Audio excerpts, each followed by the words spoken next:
તમે અને અમે રાણીના હજીરાવાળા વિડીયોમાં કીધું હતું કે આપણે માણેક ચોક બી જવાનું છે, તો આ એ જ દિવસ છે.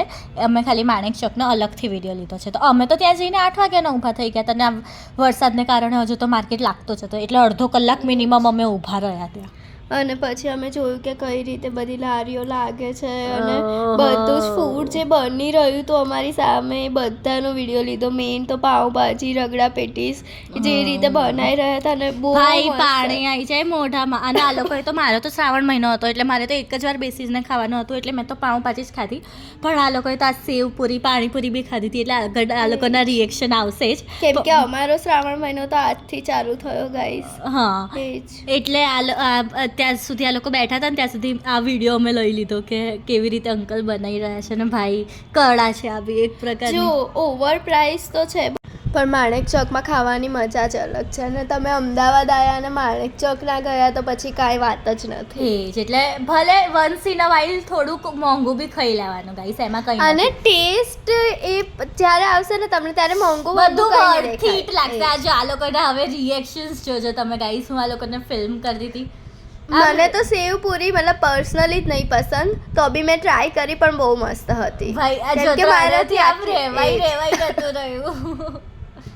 પછી હું માંડ ખાઈ રહી છું, અને પછી મેં પાણીપુરી મંગાવી હતી. હા, કેમ કે આ એમ પાણીપુરી પગલું, તો પછી એનું જે પાણી હતું એટલું મસ્ત ભાઈ, બેસ્ટ હતું. પણ આ લોકોનો જે રિએક્શન હતો જો બહુ મસ્ત હતું એકદમ. અને મિતાલી એકદમ ઘૂસીને વિડીયો લઈ રહી હતી, કઈ ખાવા જ નથી દઈ રહી.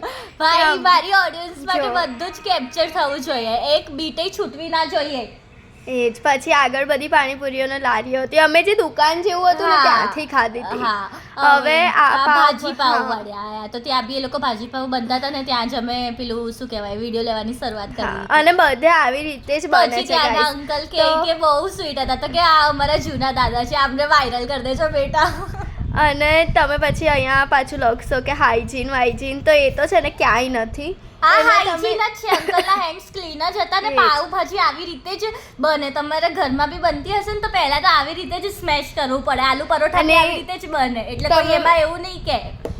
પણ બહુ ટેસ્ટી હતી ભાઈ, બહુ જ ટેસ્ટી હતી. વટાણા ને નાખ્યું પછી તો જોવો ને, દેખાઈ જ રહ્યું નીકળી રહ્યો છે ને, અમારો અનપેડ કેરેક્ટર છે. જો પછી મેં મિતાલીએ હાફ મંગાવી દીધી હતી.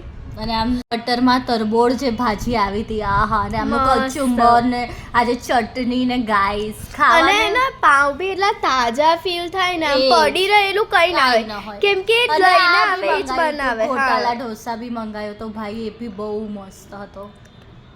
અને પછી આપણે શું મંગાવ્યું? મને તો દહીં બહુ ભાવે ઢોસા સાથે. જે આવે ને હું સંભાર ઓછી ખાઉં, દહીં વધારે પીવું. પછી મારું ફેવરેટ ઘૂઘરા સેન્ડવિચ. આની જે તીખી ચટણી એટલી મસ્ત હોય છે. એક પીસ માર ખાધું, કેમ કે મેં નતું મંગાવ્યું ને, જે હું મંગાવું એ જ ખાઉં હું. પછી કોઈ બીજાએ મંગાવ્યું તો મને ના ગમે. મારામાં કોઈ ભાગ પડાવે તો હું તો જજ કરું કે ભાઈ મારું છે ને, તું એક તો મને ઓછું પડે છે.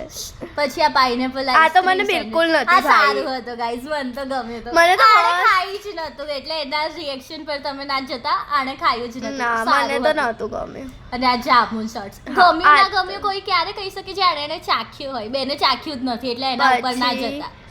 ત્યાં બહુ વરસાદ પડી રહ્યો હતો ભાઈ. અમે ખાતા હતા એ જો, આ લોકોએ ફટાફટ ટેન્ટ લગાવી દીધા હતા. અમે તો ખાતા હતા ને, અમને એમ કે પાણી આવશે અમારા ખાવામાં, પણ આવ્યું જ નહીં. બસ ગાઈસ, તો બસ આજ માટે આટલું જ. Bye bye. આ વિડીયો પણ જોઈ લેજો. Subscribe, like, share. તો